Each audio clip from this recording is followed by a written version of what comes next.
Hey all, here at OS Reviews. Today we're taking a closer look at a budget home security camera from HeimVision called the Mate A1. Sells for under 35 bucks, sometimes goes on sale for less than that, and has a 2K resolution. Pretty basic stuff these days. We've seen plenty of home security cams, but what draws me a bit more to this model is A, the low price, and B, the design, which I think is kind of cute looking. The arms almost make it look like it's levitating above and reminds me a lot of a robot that was popular a while back from Enki called the Cosmo, and it was this intelligent robot that you could use to interact with different objects. Of course, this is a lot more complicated and does many more things, but this design in a way is almost in that same space.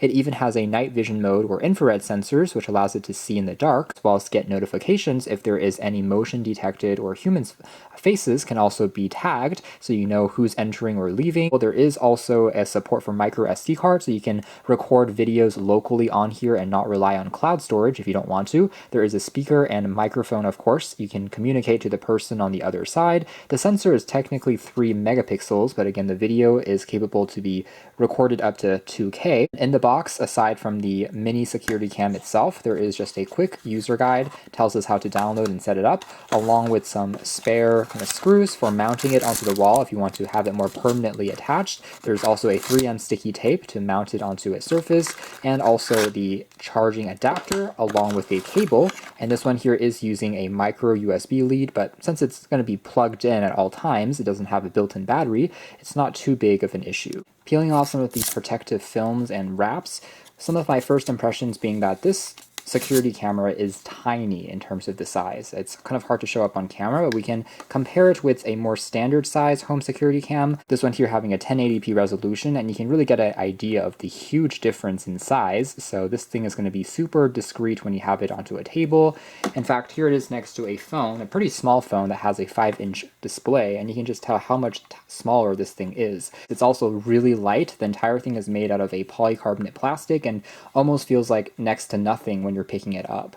Now on the back here we do have the speaker and microphone combo, and we also have access to the micro USB port for power, and then nothing else on the base aside from the bracket that you can use to mount it onto a surface. One thing to note though is because of the super small footprint and low cost, again 35 bucks, this one does not have a motorized base, meaning that it's not able to automatically change the tilt and angle of what the camera is looking at by itself, so you can't make it rotate left and right like some other models. So for this part you have to manually set it up and kind of leave it in one spot in the corner of a room. But because it is a wide angle lens, it should be able to capture everything just fine, as long as you don't expect it to kind of move by itself.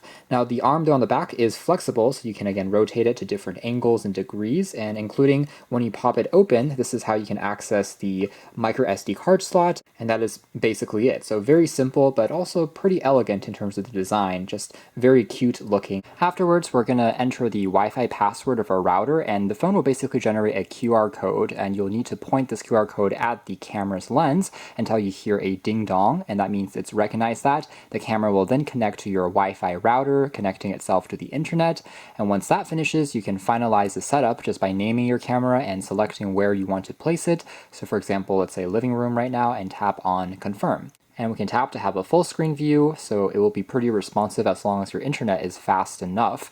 And in terms of some other options, you can also record video and store it onto the cloud, and it can store back, say, video footage from the past day, the past week, or the past month, but it does require a separate subscription plan or a purchase, depending on how much recording and capability you need for storing the content on their servers. However, you can also opt for a free version, which means you can just record to a micro SD card that you insert onto the camera directly. This doesn't use any cloud storage on their servers, and so it's free. It will just be recording to your own card, and it will overwrite it when the memory is full. In terms of the view, we can also kind of rotate the screen here to get a larger view of what the camera is seeing.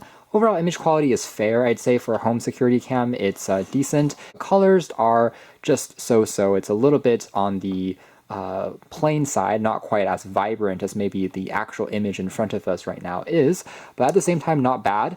There's not a lot of kind of panning around that you can do as aforementioned because it doesn't have a motorized base, but if you set it into one spot, it is a relatively wide angle lens and you can still see quite a lot within one frame. The other controls that we can access include tapping on the microphone here, and what this will do is record something over to the speaker. So you can hear the sound will come out from the sound of the security camera, and the speaker is a little on the quiet side. Here's another test.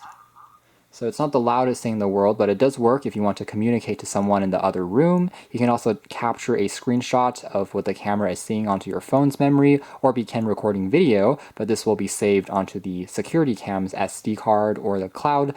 And the bulb here will also allow you to see any motion detections that's been tracked, so you can see the timestamp and also a quick preview of what it captured. Detection settings can also be set up in terms of the sensitivity, so you want it to be less sensitive, you want to only pick up motion at certain hours in the day when you're out of the house, so it doesn't track yourself and give you those false alarms. You can also do that. In terms of recording setting, you can also see if you want to select the cloud plan, how much capacity has been recorded on the SD card, and also a schedule. Let's say at certain hours in the day where I'm around, I don't need to record anything. I can exclude those from the schedule. And obviously, if you have other cameras, you can continue to add them onto the same account and monitor multiple views at the same time if you have multiple in different areas or rooms. We can tap once to go into the full HD 1080p resolution, but if I tap on it again, it seems to then jump back into HD. So I don't seem to be able to get to 2K directly from this preview screen and take advantage of the maximum resolution that the camera supports, since right now it seems to be really kind of locked at full HD, which is something to be aware of. So let's do a quick kind of nighttime test. So if I turn down all the lights here, it will flip over here to the monochrome black and white image created by infrared, so everything is no longer in color, but at least we can still make out objects and people, things which are moving is still captured quite well and pretty brightly lit, but